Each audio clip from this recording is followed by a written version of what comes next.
Ok, mis hermanos, todos sean bienvenidos a esta clase del curso A, que es Adoradores de Cristo, ¿sí? Este curso, bueno, fue escrito por dos de nuestros hermanos.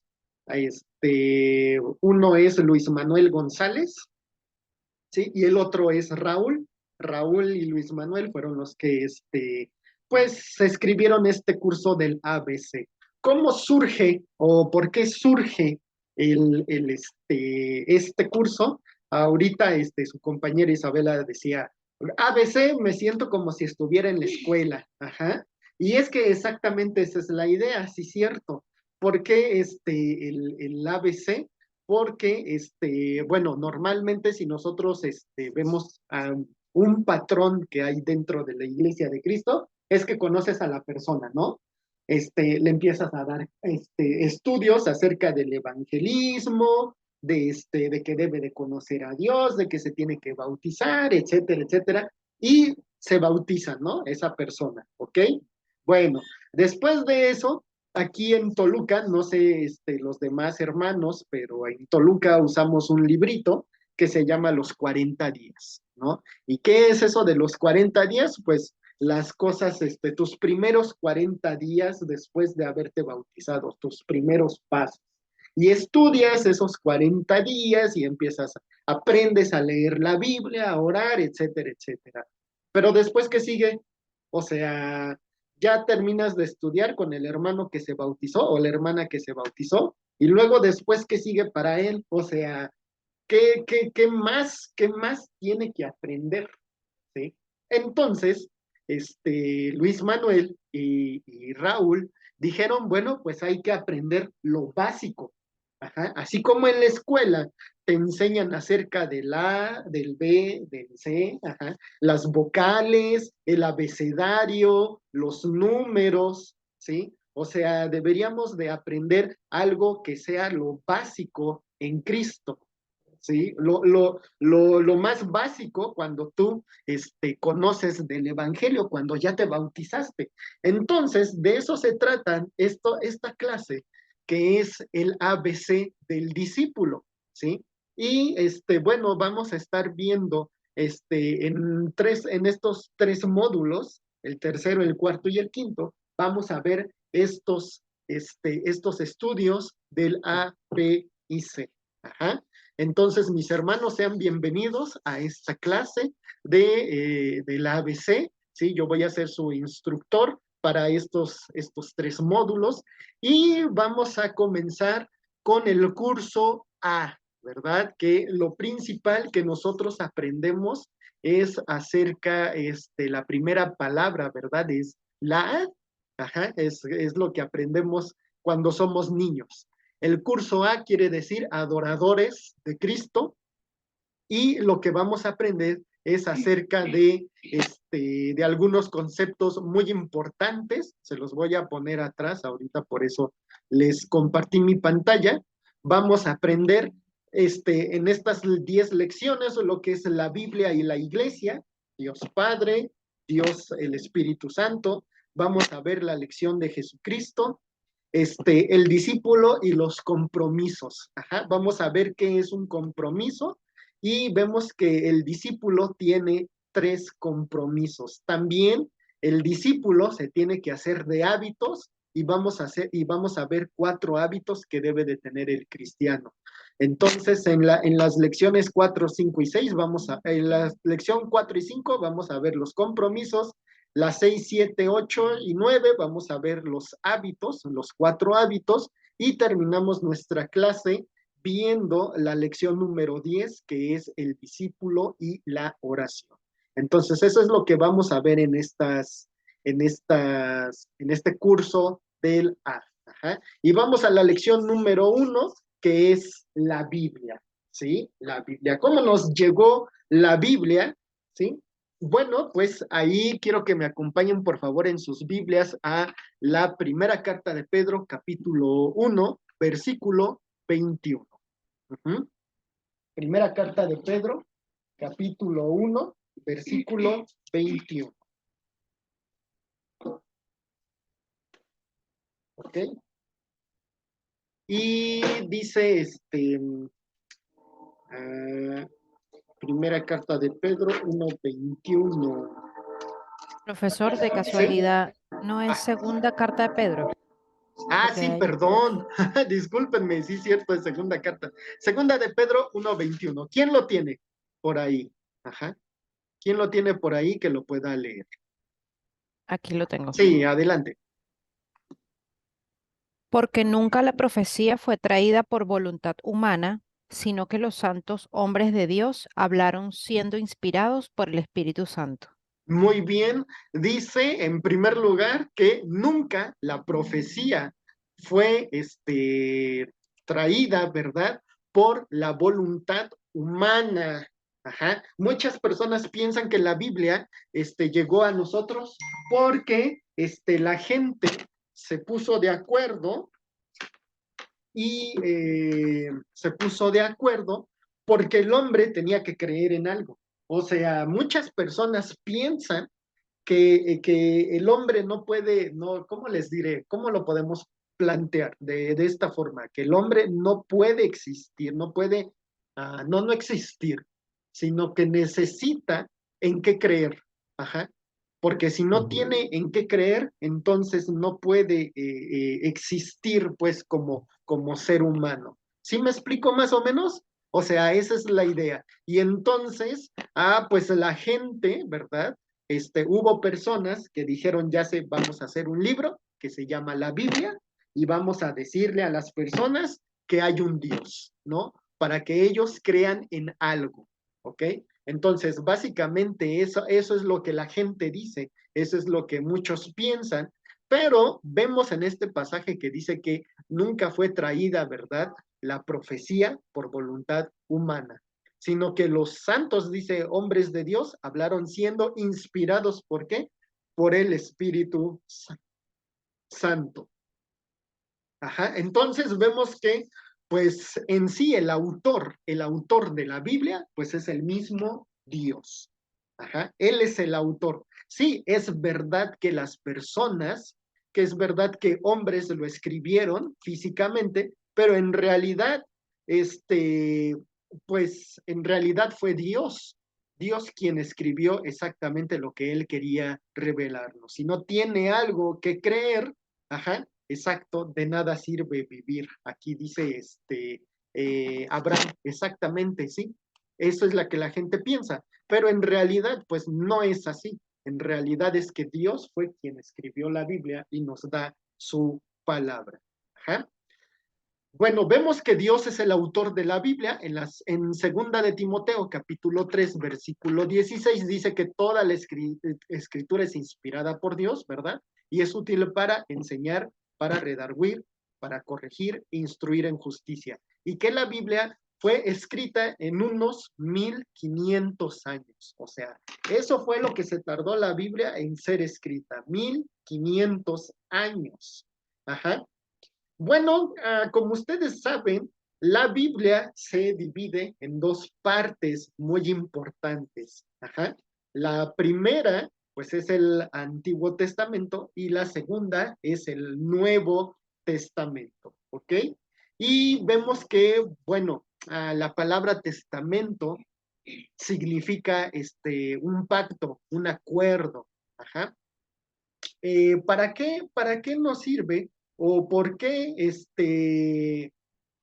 am, por qué para qué nos sirve un testamento? Ustedes exactamente o saben qué significa esta palabra testamento. En realidad, bueno, pues la palabra que debería de usarse es pacto, porque estamos viendo que lo importante, bueno, no lo importante, pero lo que más se centra es en el pacto, ajá, en el acuerdo, ¿sí? Pero como bien lo dicen, el testamento es algo que deja una persona, ajá, en el cual, que hace que se haga su voluntad, ok, la persona, ¿verdad? O sea, para que entre este testamento en vigor, tiene que morir, ajá, tiene que morir. O sea, no puede hacer un testamento y decir, sí, que se haga cuando está vivo. Pues no, o sea, Ese no es el propósito, ¿verdad? El propósito es que se lleve a cabo cuando la persona haya fallecido, ¿sí? O sea, pues eso es. Entonces vemos que eso es un testamento. ¿Y por qué les digo que para mí es más importante que se hubiera llamado en lugar de testamento pacto? Porque precisamente es el punto central que toca pues la Biblia, el nuevo pacto y el antiguo pacto, ¿ok? Entonces vemos que pues el nuevo pacto es la revelación, ajá, del antiguo pacto y que el antiguo pacto es la sombra del nuevo, ¿sí? Tal vez ya lo vieron en otras clases, lo que es el tipo y el antitipo. Ajá. El tipo es una parte de lo que se expresa en la Biblia y el antitipo es ¿cómo se puede decir? El antitipo es el cumplimiento de ese pacto, de esa parte, ¿ok? Entonces vemos que el antiguo pacto, pues es la profecía, ajá, escrita, y el nuevo es el cumplimiento de esa antigua profecía. El antiguo pacto que incluye, pues bueno, vemos que en el antiguo pacto vemos los mandamientos dados a Moisés y a los israelitas. Ajá. Es muy importante que nosotros, cuando le expliquemos a alguien acerca de esto y que diga, bueno, ¿qué diferencia hay? ¿Y qué hay con el antiguo pacto? Bueno, pues los mandamientos, los 10 mandamientos, ¿sí? Y las ordenanzas, no las vamos a ver ahorita, pero sí vamos a tocar algo de ellos, pues fueron dadas a Moisés y a quién más, y al pueblo de Israel. Si alguien les pregunta a ustedes, mis hermanos, no, pero entonces nosotros no seguimos la ley, pues no, no porque nosotros no somos israelitas, no porque el pacto no se hizo con nosotros. Ahorita vamos a tocar ese punto, pero primero acompáñenme, por favor. Vamos a nuestras Biblias, Deuteronomio capítulo 5, versículos del 1 al 3.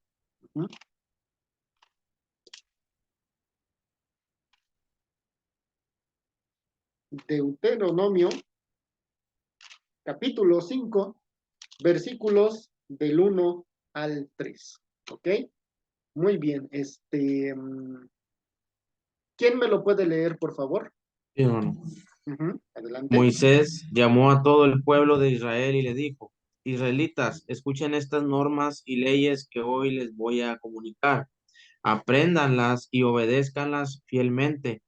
El Señor nuestro Dios hizo un pacto con nosotros en el monte Horeb. El Señor no hizo este pacto con nuestros antepasados, lo hizo con nosotros, con todos los que estamos vivos hoy aquí. En el monte, en medio del fuego, el Señor habló directamente con ustedes. En aquel monte yo estaba entre el Señor y ustedes para transmitirles la palabra del Señor, porque ustedes estaban asustados debido al fuego y no subieron al monte. Él dijo: Yo soy el Señor tu Dios, que te rescató de Egipto, donde eras esclavo. ¿Hasta cuál versículo, hermano? Hasta ahí, Isaías, muchas gracias. Ajá, entonces, bueno, dice aquí, ¿verdad? Que el versículo 3, voy a recalcarlo, dice, no con nuestros padres hizo Jehová este pacto, sino con nosotros, todos los que estamos aquí hoy vivos. Ajá, vivos. Entonces, fíjense cómo es que recalca Moisés esta parte en la cual él dice, no ha hecho pacto con quién, con ningún pueblo, ¿sí? Y tampoco con nuestros padres, el pacto es con nosotros ahorita. Ajá. Y es lo que enseñaban a las generaciones. Muy bien.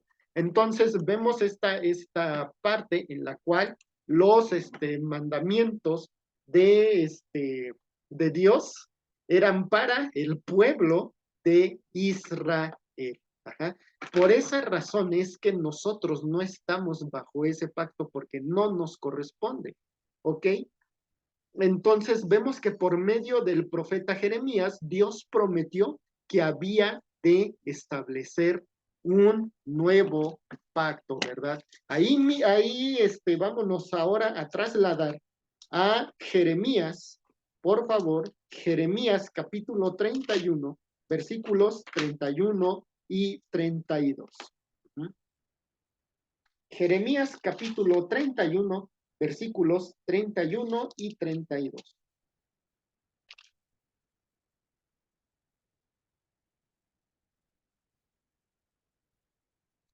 Muy bien, ¿quién me lo quiere leer, por favor?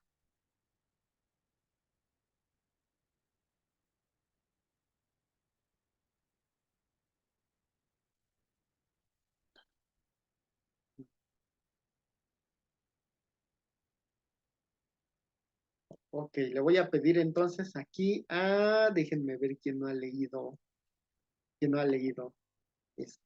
Abraham, ¿tú lo tienes? Ok, adelante, Abraham. Ok, dice así. El Señor dice, llegará el día en que haré un nuevo pacto con Israel y con Judá. No será como el que hice con sus antepasados cuando los llevé de la mano para sacarlos de la tierra de Egipto, pues puesto que ellos rompieron a pesar de que yo fui un marido para ellos. Eso dice el Señor. Ok, muy bien, muchas gracias. Entonces, fíjense bien esta parte, fíjense bien aquí cómo es que el mismo Dios dice de esta manera, vienen días, dice Jehová, en los cuales haré un nuevo pacto en la casa de Israel con la casa de Judá. ¿Ok? Entonces dice, va a haber un nuevo pacto.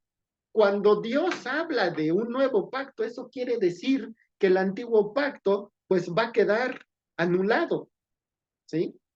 Y esto es algo que vemos mucho cotidianamente en nuestra vida. Cuando nosotros tenemos algo nuevo, ¿qué hacemos con lo viejo? Lo guardamos o lo vendemos, ¿verdad? O lo regalamos. El chiste es nos deshacemos de él, se quita, ¿verdad? Para poner esto nuevo. De repente, ¿verdad? Te regalan, te compras una chamarra nueva y dices, ya la vieja, pues ya está desgastada y todo. Se la regalas, ¿verdad? A un vagabundo, ¿no? A una persona. ¿No? O sea, que alguien más la use, pero la cuestión es que te deshaces de él, ¿no? Para realmente usar lo nuevo. Ajá. Entonces, esa es la cuestión, esa es la cuestión. O sea, Dios dice, vamos a hacer nuevo pacto, ¿por qué? Porque el antiguo pacto, ¿sí? Lo vamos a quitar, lo vamos a regalar, nos vamos a deshacer de él. ¿Sí? Pero ¿cuál es la razón? O sea, no es nada más así porque Dios dijo, ay, ya me cansé del antiguo pacto, vamos a hacer uno nuevo. No, dice, no como el pacto que hice con sus padres el día que los saqué de Egipto, dice, porque ellos invalidaron mi pacto. Aunque fui yo un marido para ellos, dice Jehová. O sea, la razón es que el pueblo de Israel invalidó el pacto. La razón es que el pueblo de Israel ya su pacto, híjole, ya lo traían nada más de juguete, pues ya no le tomaban la importancia. Entonces Dios vio que ya era inservible y se necesitaba un pacto nuevo. Cristo, ajá, Cristo fue el que, Cristo quitó ese antiguo pacto y vemos que Él estableció el nuevo. Ajá. Hebreos 10, 9 y 10 dice, y diciendo luego, he aquí que vengo, oh Dios, para hacer tu voluntad. Quita lo primero para establecer esto último. Por tanto, el pacto que Dios ha hecho para los cristianos y lo que debemos de seguir se encuentra en el Nuevo Testamento. ¿Ok? Idiomas en las que fue escrito la Biblia. El Antiguo Testamento utilizaba dos idiomas, el griego y hay algunos pasajes escritos en arameo. Ajá, eran los dos. Bueno, voy a hacer un pequeño paréntesis aquí para decir algunas palabras, algunas cuestiones. ¿Sí? El antiguo pacto, ajá, el antiguo pacto, no, perdón. El Antiguo Testamento fue escrito en hebreo y en arameo. Primero se escribió en hebreo, ¿sí? Pero después recuerden que el pueblo de Israel fue en cautiverio. Cuando ellos van al cautiverio, cuando van a Babilonia, aprenden el arameo. Los judíos dejan de usar el hebreo porque ellos piensan que el hebreo era ¿cómo se puede decir? El idioma de Dios. Ajá. Era un idioma sagrado, un idioma de Dios. Entonces, dejaron de usarlo para hablar el arameo. Ajá. Y la gente empezó a hablar en arameo. ¿Sí? En los tiempos de Jesús, la gente hablaba más arameo, ¿verdad? Que hebreo. ¿Sí? El hebreo se utilizaba nada más, por así decirlo, en las reuniones, en los servicios, pues, ¿no? En el sábado, cuando se reunían y cuando leían algunos pasajes bíblicos, etcétera. O sea, como que más en el servicio es donde se utilizaba más el hebreo que el hebreo en ese sentido. Pero para los judíos era muy importante, era una lengua sagrada, entonces la sustituyeron por el arameo. Ajá, por eso hay esos dos idiomas. En cambio, el Nuevo Testamento fue escrito en griego koiné. Ajá. Ese pasaje, esta parte de la Biblia, el Nuevo Testamento, ese era el idioma. Recuerden que que el antiguo pueblo estaba bajo el Imperio Romano y los romanos hablaban griego. ¿Sí? Entonces, los griegos, ¿verdad? Ah, daban una facilidad, a pesar de que eran los opresores y lo que tú quieras, pero ellos abrieron caminos, ajá, caminos que facilitó a la palabra del Señor llegar a las personas. Un idioma general para que todo mundo pudiera escuchar la palabra de Dios en ese idioma. Y es por eso que se utilizó el griego koiné. Una lengua que ahorita ya no existe. El griego de ahorita es otro griego diferente, un griego más moderno, los que hablan en Grecia. Ajá. Entonces, ese es el griego koiné. Y esos fueron los tres idiomas en los cuales fue escrito la Biblia. Los materiales, ajá, materiales porque no crean que la Biblia se escribió en un libro como ¿verdad? Así bien bonito, todo esquematizado, con versículos, con pasajes, no, o sea, esa no es esa no fue, ¿verdad? Su realidad. La realidad es que hubieron varios materiales, ¿verdad? En las cuales fue escrito la Biblia. Los 10 mandamientos fueron escritos en piedra, ¿sí? Algunas porciones de la Biblia fueron escritos en barro, ajá, en madera, en pieles de animales y en papiros. Ajá, recuerden que los papiros eran los rollos que normalmente se usaban, no habían cuadernos, ¿verdad? No habían libretas para poder escribir así y tenerlos a la mano como ahorita. No, recuerden que antes pues la enseñanza era más rústica, era más rupestre, ¿no? Entonces, se utilizaban otros instrumentos y no tenían la tecnología y las herramientas que tenemos hoy en día. Ajá, con la clase. Bueno, entonces estamos aquí en que la Biblia es una biblioteca, ¿sí? El Antiguo Testamento, pues, contiene 39 libros, ¿verdad? De los cuales, bueno, se dividen de esta manera: los 5 libros de la ley, o también llamados el Pentateuco. Ajá. ¿Por qué Pentateuco? No tiene nada de extraordinario, o sea, no tiene nada de sagrado ni de, pero si tú con una persona te quieres lucir, puedes decir, ay, es que en la Biblia existe el Pentateuco. Realmente, pues, penta es de 5, ajá. O sea, ¿por qué se llama Pentateuco? Porque son los primeros 5 libros de la Biblia. Eso es lo único, por eso se le llama así. O sea, no tiene nada de ciencia ni de algo místico, ¿no?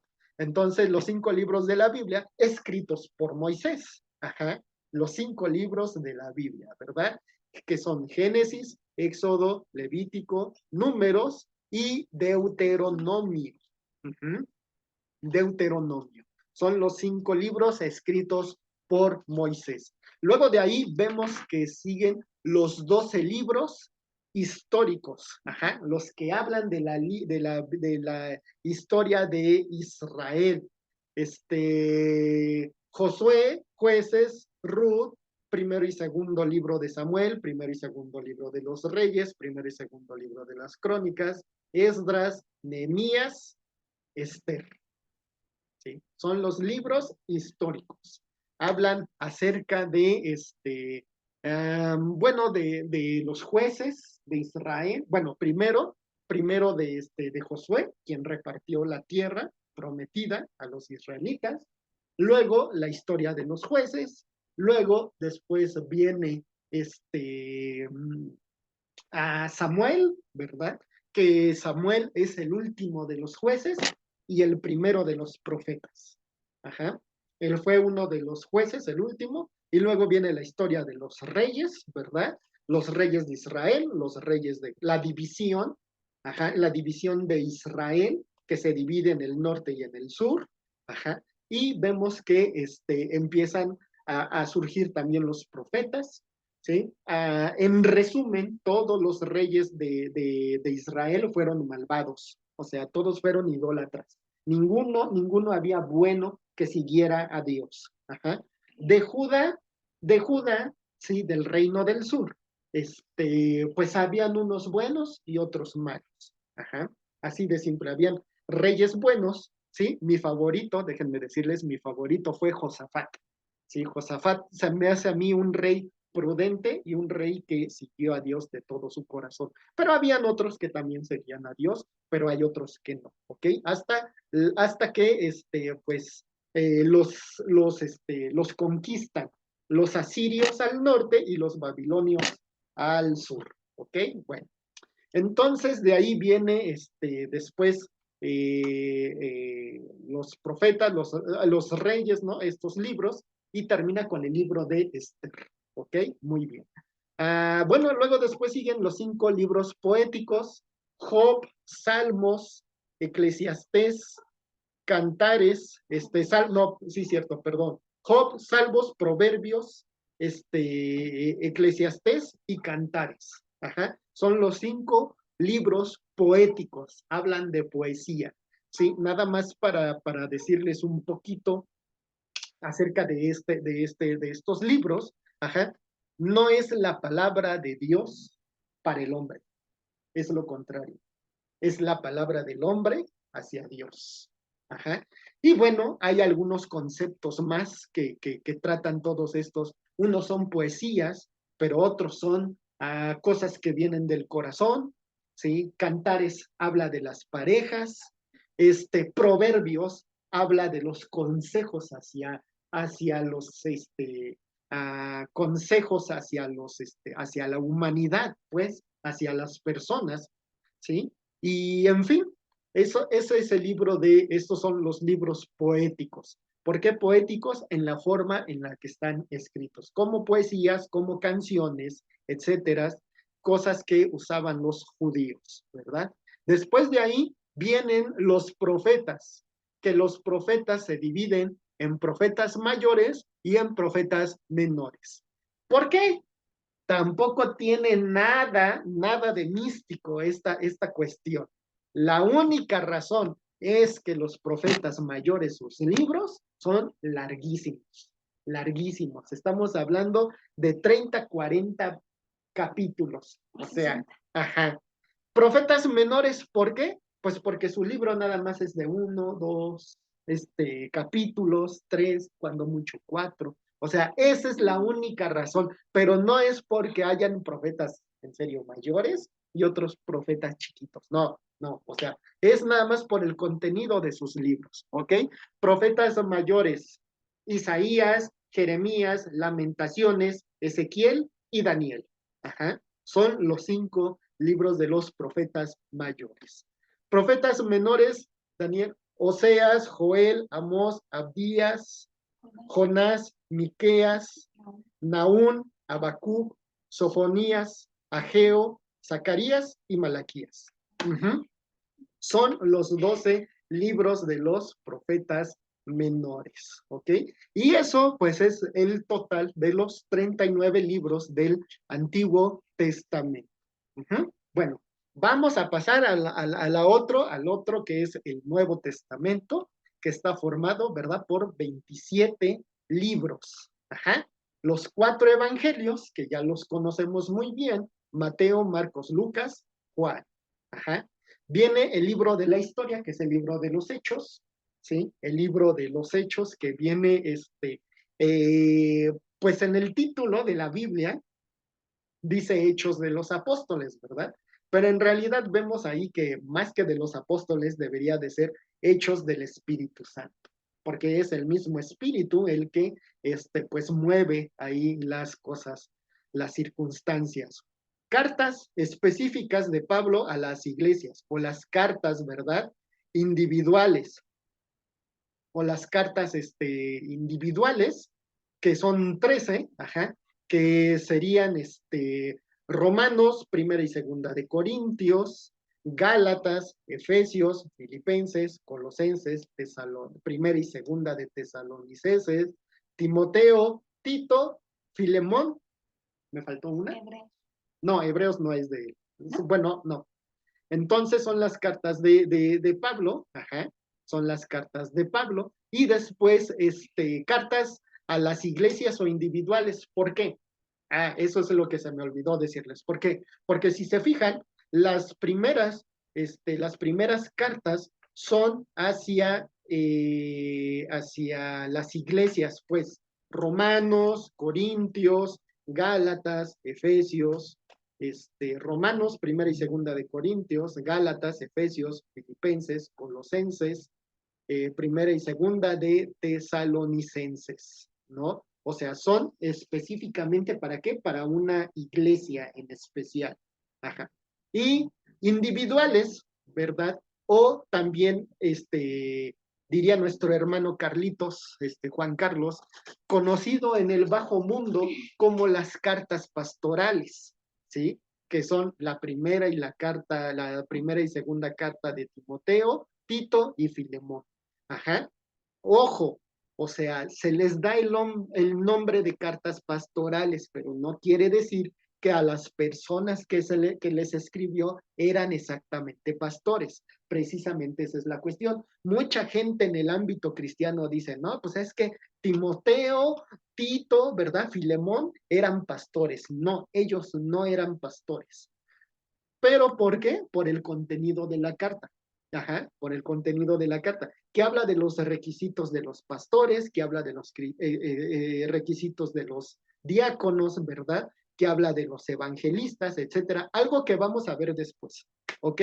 Pero por eso se le llaman cartas pastorales, pero las personas, ajá, a las que se les escribe no eran pastores, no eran pastores, ¿ok? Bueno. Las 8 cartas generales, por eso se llaman generales, porque no las escribe Pablo, sino las escriben otros, que ese sí es, ajá, Hebreos, Santiago, ¿verdad?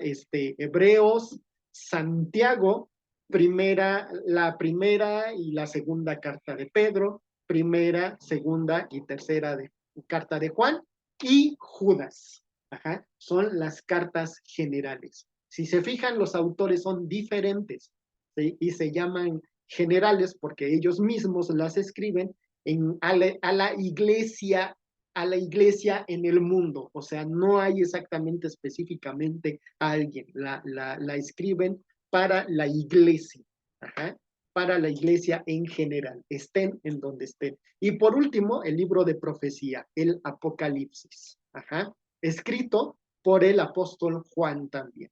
Lo que es el Evangelio de Juan, lo que son las cartas de Juan, la primera, la segunda, la tercera carta de Juan, lo que es verdad, Apocalipsis, fueron escritos por el apóstol Juan, ¿ok? Muy bien, y entonces es donde vemos que esas son las divisiones y es en lo que se divide la Biblia, ajá, la Biblia en general, ok. Bueno, vemos que también hay evidencia, vamos a ver evidencia externa e evidencia interna a favor de la Biblia. Muy bien, vamos a ver la evidencia interna. Pues, ¿cuál es la evidencia de la Biblia? Que la Biblia misma dice ser la palabra de Dios. Aquí lo dice segunda de Timoteo 3, 16 y 17, Ya lo leímos, entonces ya vimos esa parte. Y vemos que Jesús y todos los personajes tratan la Biblia como un libro inspirado. La Biblia está llena de historias que testifican el poder de Dios para transformar las vidas, ¿no? Dice Hebreos 4:12 que la palabra de Dios es viva y eficaz, ¿verdad? Ok, entonces vemos que muchas profecías fueron escritas en muchos años antes y que se cumplieron tal como fueron dichas. Esa es la cuestión, ¿ok? Y que algunos escritores recibieron y compartieron conocimiento que solamente pudo haber venido de un ser superior. Vamos a tocar este punto ahorita rápidamente. Ajá. La Biblia tiene una armonía que es de ella misma. Toda la Biblia, todos los libros de la Biblia se interlazan entre sí con un propósito.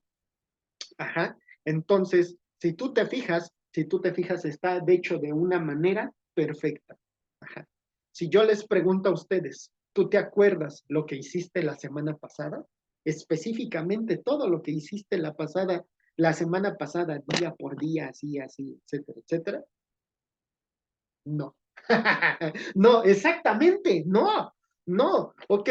Y entonces pregúntate, ¿cómo es que, por ejemplo, en los evangelios, ellos escriben después, muchísimo después de haber estado con Jesús, cosas exactamente específicas de lo que hizo Jesús?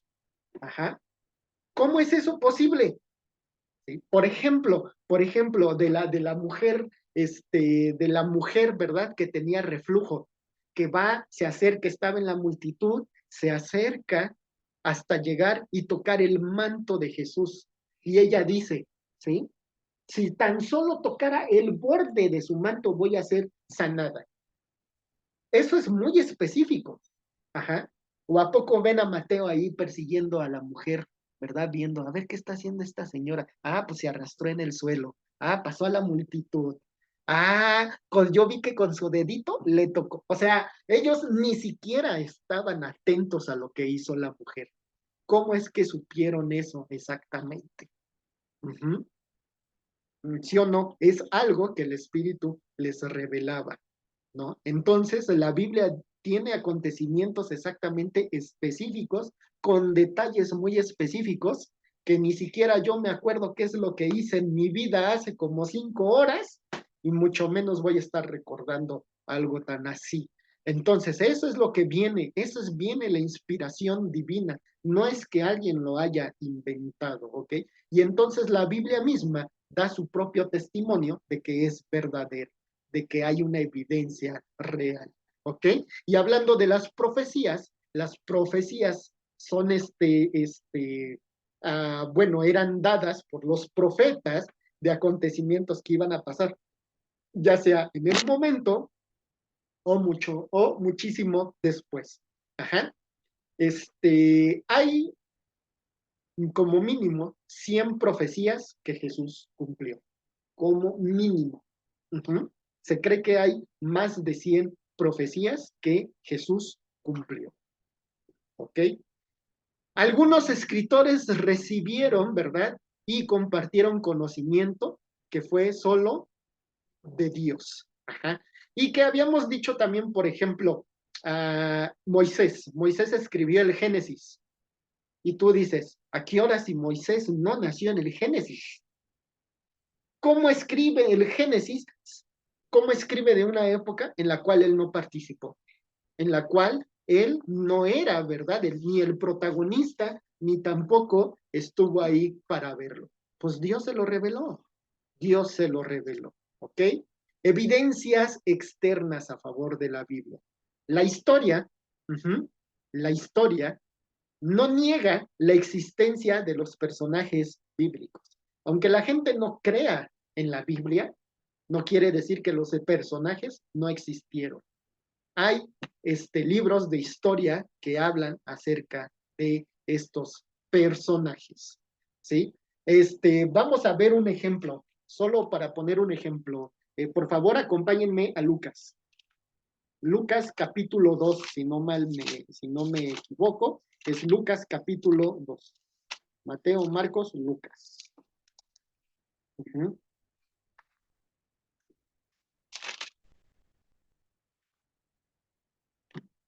¿Sí? Lucas capítulo 2, versículo 1, yo se los voy a leer. Presten atención a lo que dice aquí. Aconteció en aquellos días que se promulgó un edicto de parte de Augusto César, que todo el mundo fuese empadrinado. Este primer censo se hizo siendo Cirenio gobernador de Siria, e iban todos a ser empadronados cada uno a su ciudad. Y José subió de Galilea, de la ciudad de Nazaret, a Judea, a la ciudad de David, que se llama Belén, por cuanto era la casa y familia de David, para ser empadronado con María, su mujer, desposada con él, la cual estaba encinta. ¿Ok?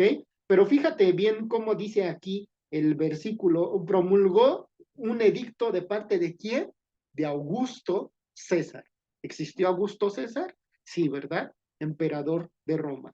La historia nos habla de él. Cirenio, gobernador de Siria. ¿También existió? Claro que sí. Entonces vemos dos personajes importantes que nos dice aquí la Biblia acerca de historia, y que estos personajes existieron, aunque no nada más sean mencionados de la Biblia. Fuera de la Biblia tú puedes encontrar información de ellos. Capítulo 3, por favor. Capítulo 3, versículo 1. En el año 15 del imperio de Tiberio César, siendo gobernador de Judea Poncio Pilatos, Herodes, tetrarca de Galilea, y su hermano Felipe, tetrarca de Iturea, y de la provincia de Traconite, y Lisanias, tetrarca de Abilinia, y siendo sumos sacerdotes, Anás y Caifás, vino la palabra de Dios a Juan, hijo de Zacarías, en el desierto. Ok, más personajes históricos. Tiberio César, Poncio Pilato, Herodes, ¿verdad? Tetrarca, Felipe también, tetrarca en Iturea, y Lisinias, tetrarca de Abilinia. Y todavía te dice Marcos quién era el sumo sacerdote. Anás, y dice sumo sacerdote Anás y Caifás. Entonces, son personajes históricos que, aunque la gente no quiera creer en la Biblia, la historia puede hablar por ellos. Qué raro, ¿no, mis hermanos? Nuestra historia, nuestra era, está basada en antes de Cristo y después de Cristo. ¿Por qué? ¿Por qué basar nuestra historia en un personaje que no existió? ¿Por qué marcar nuestra línea de tiempo en un nombre que fue inventado? ¿Verdad? Entonces, la historia nos ayuda, ¿verdad?, a respaldar que la Biblia es verídica. La geografía, ¿por qué? Porque resalta algunas existencias de lugares como Egipto, el río Jordán, Israel, etcétera, etcétera, etcétera.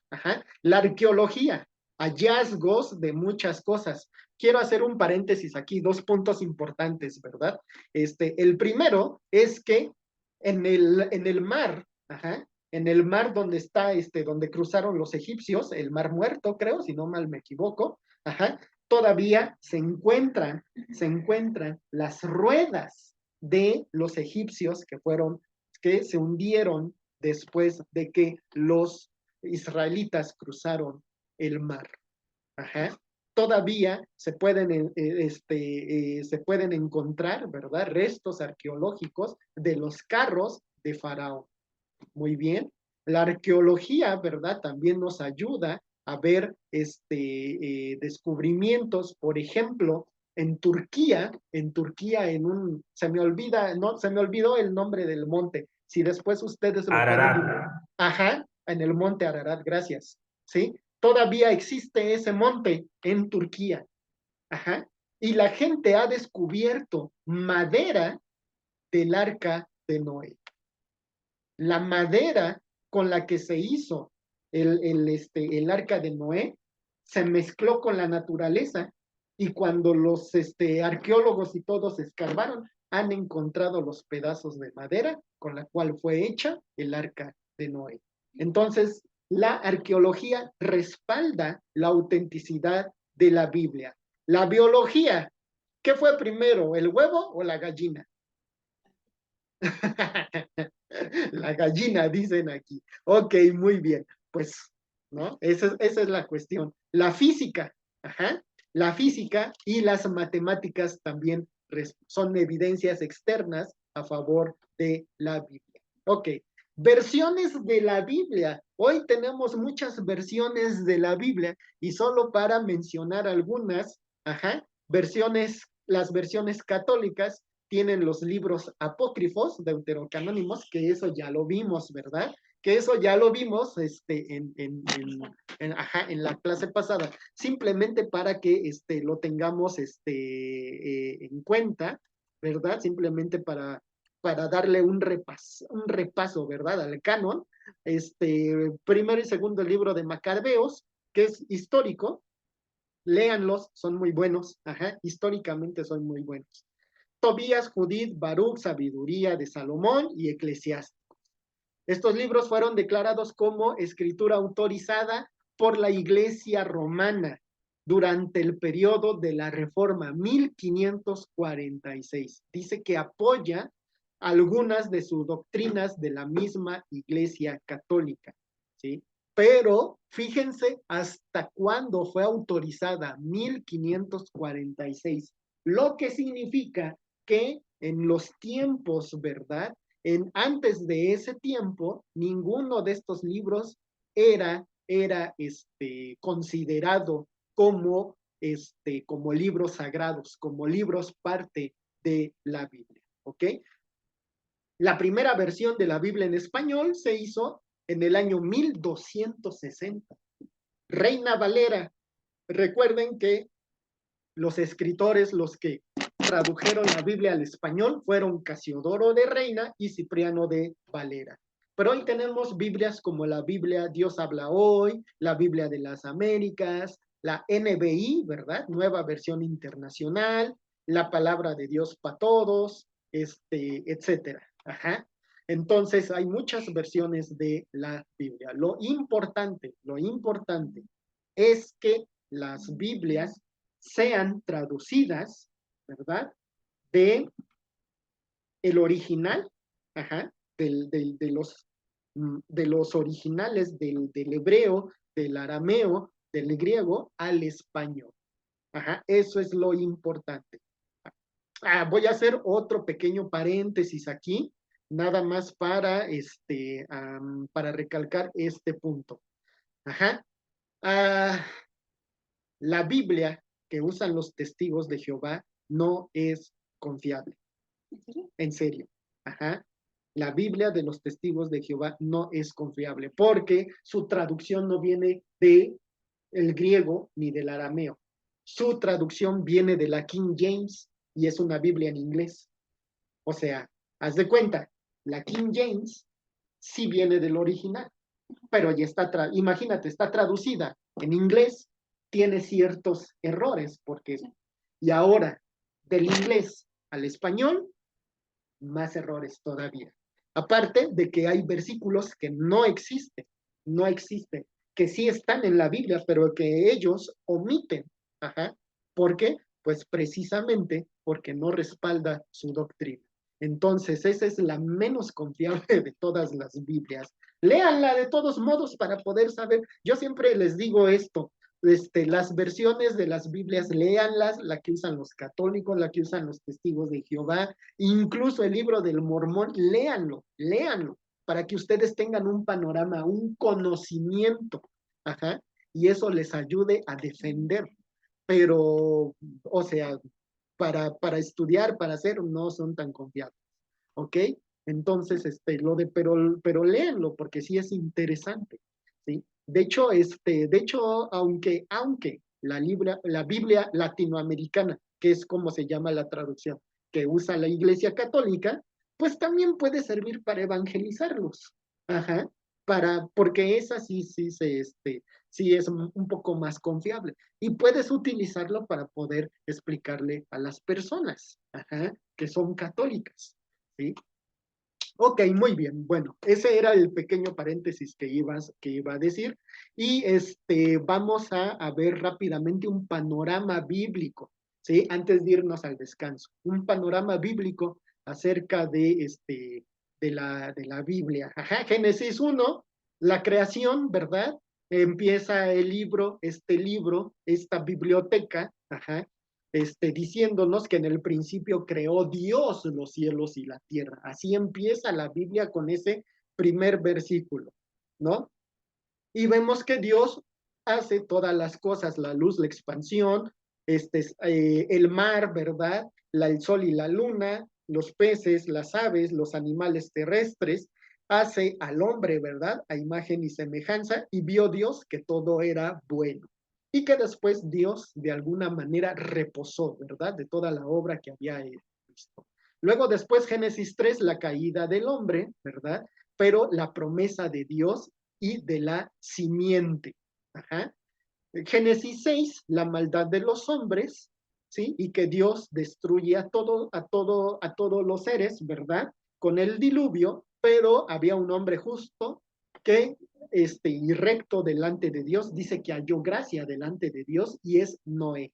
Y Dios le perdona la vida a Noé, a sus hijos y a sus nueras. Y la tierra, ¿verdad? Después se empieza a volver a repoblar. ¿Ok?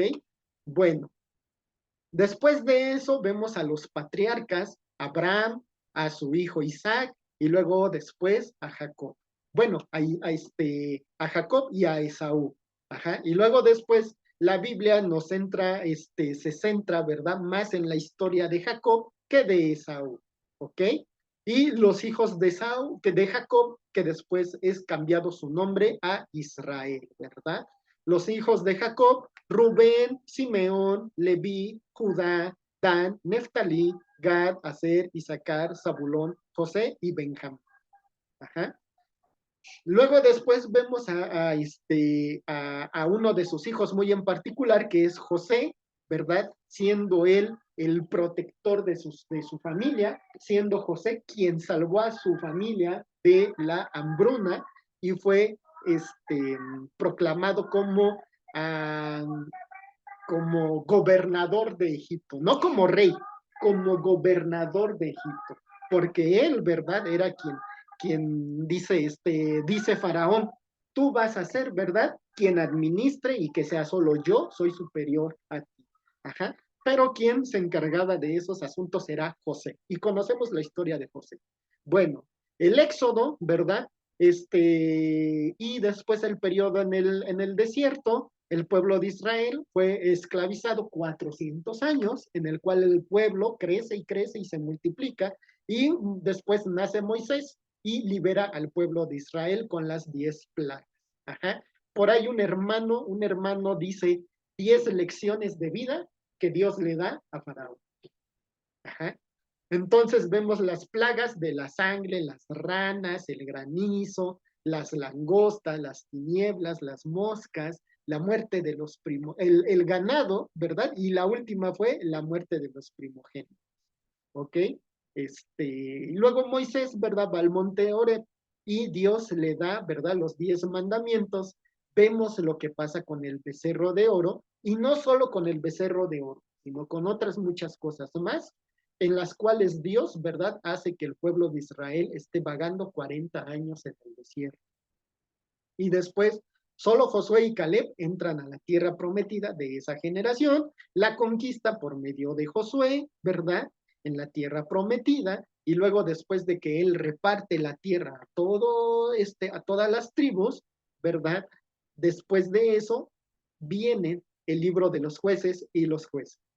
El ciclo sin fin, ¿sí? Del libro de los jueces.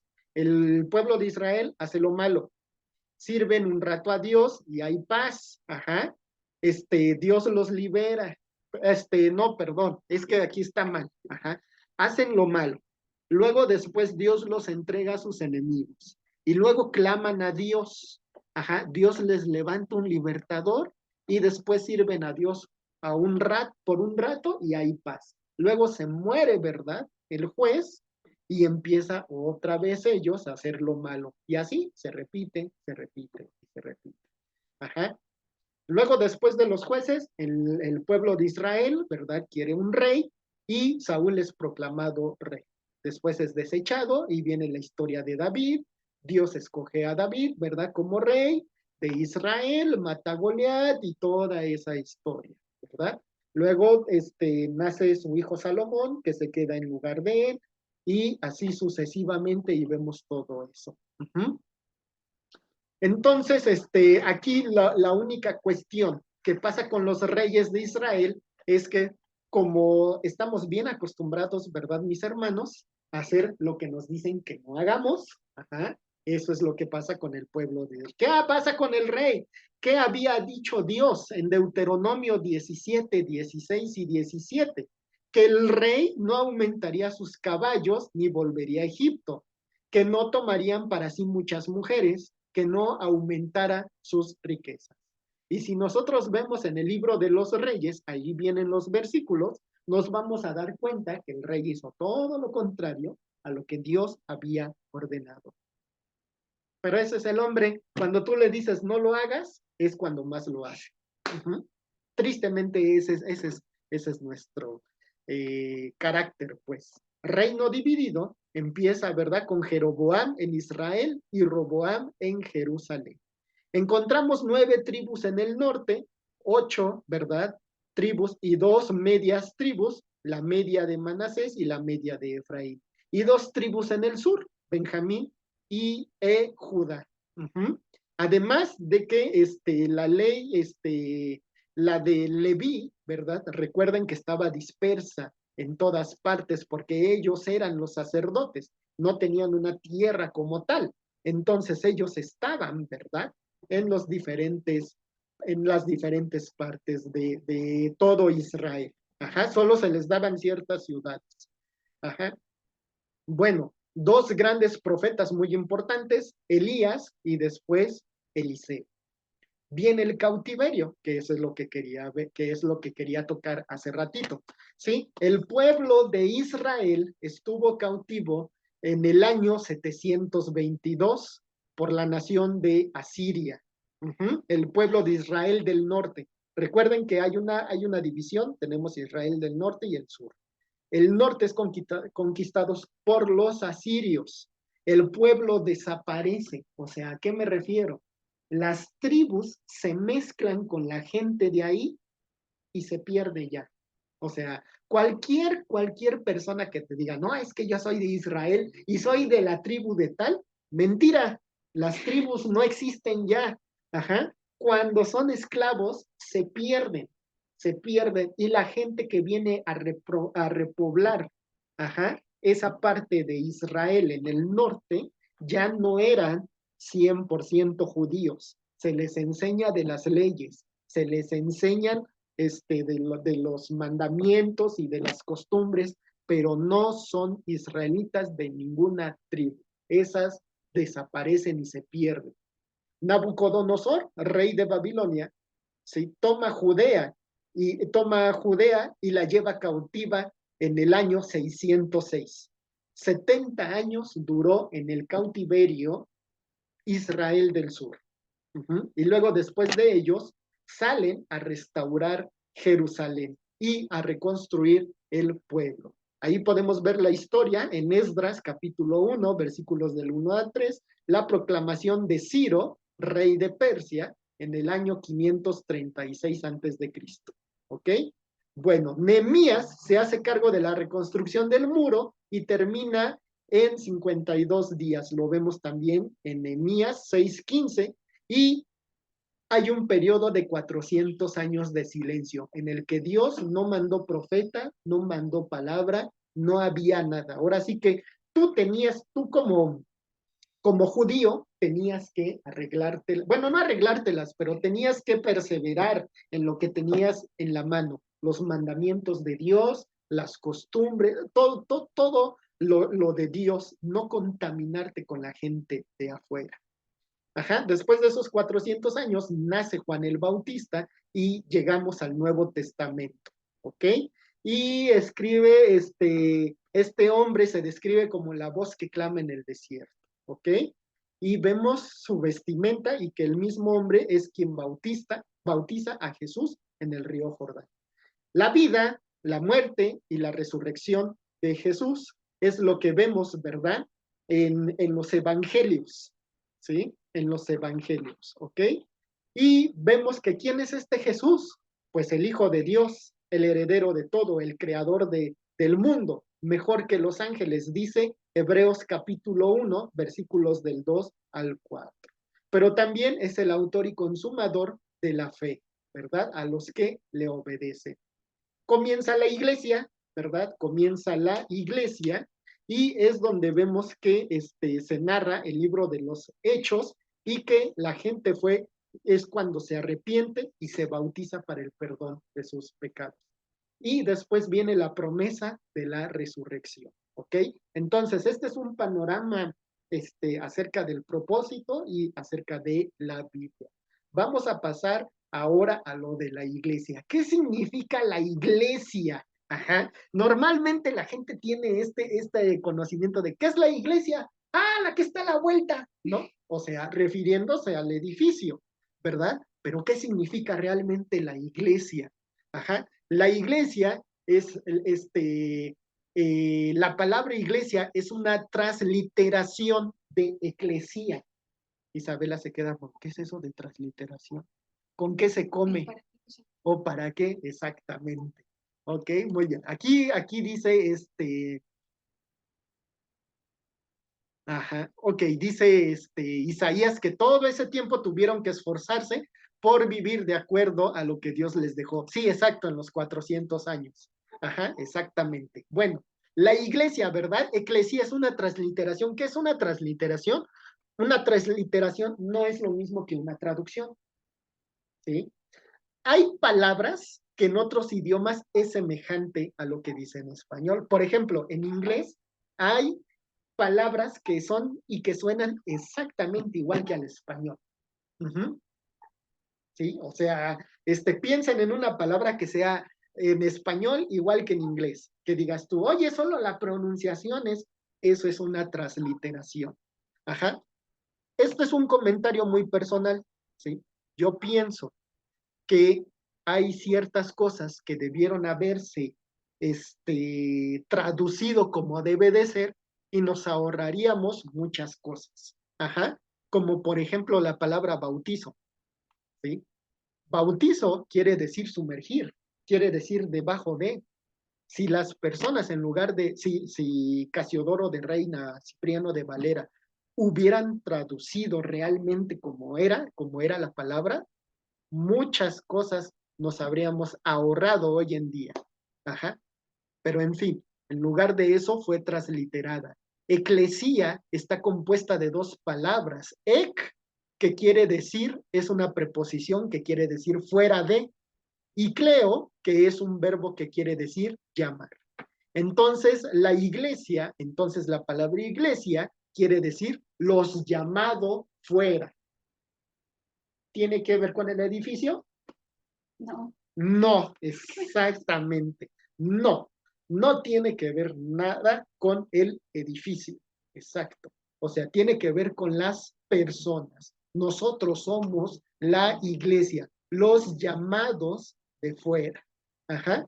No es el edificio, sino una persona que ha sido llamada por Dios. ¿Ok? Efesios 1, 22 y 23 dice que sometió todas las cosas bajo sus pies de Cristo y dio como cabeza a Cristo por sobre todas las cosas a la iglesia, la cual es su cuerpo. Entonces, prácticamente, ¿verdad? Cristo es la cabeza, la iglesia, las personas, somos el cuerpo de Cristo. Fue profetizada por Daniel.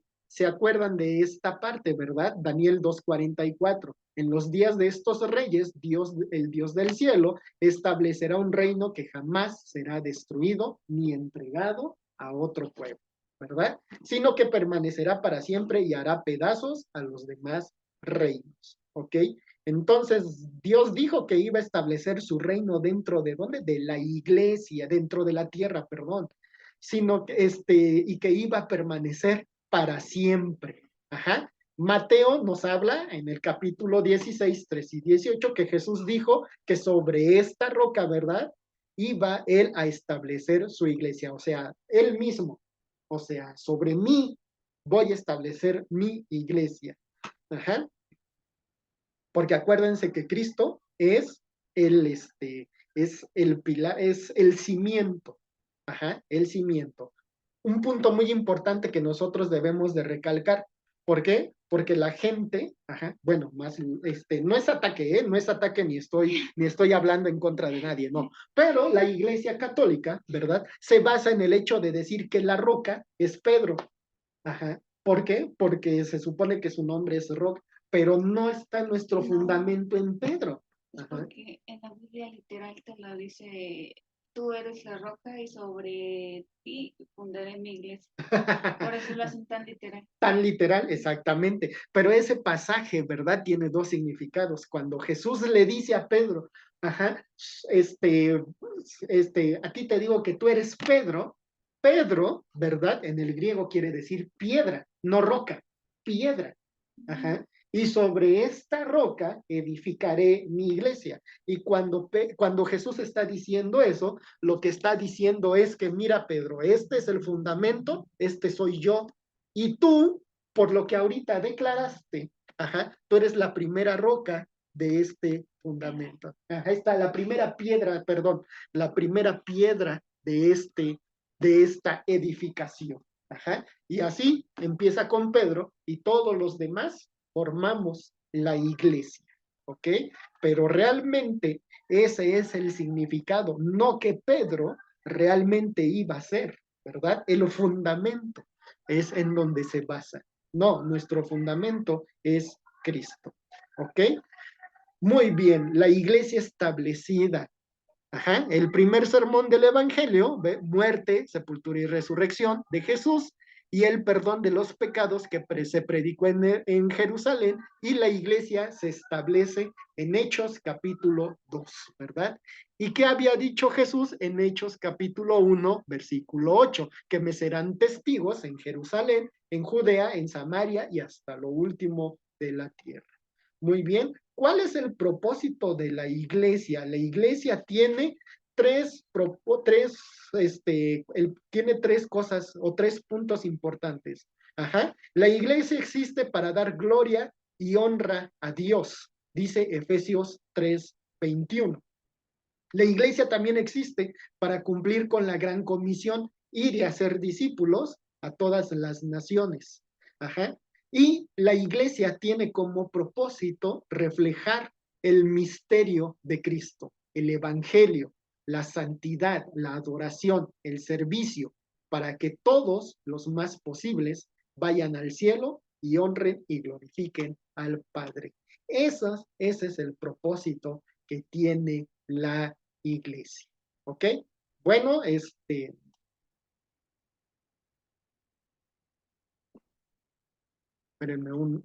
aquí. ¿Ok?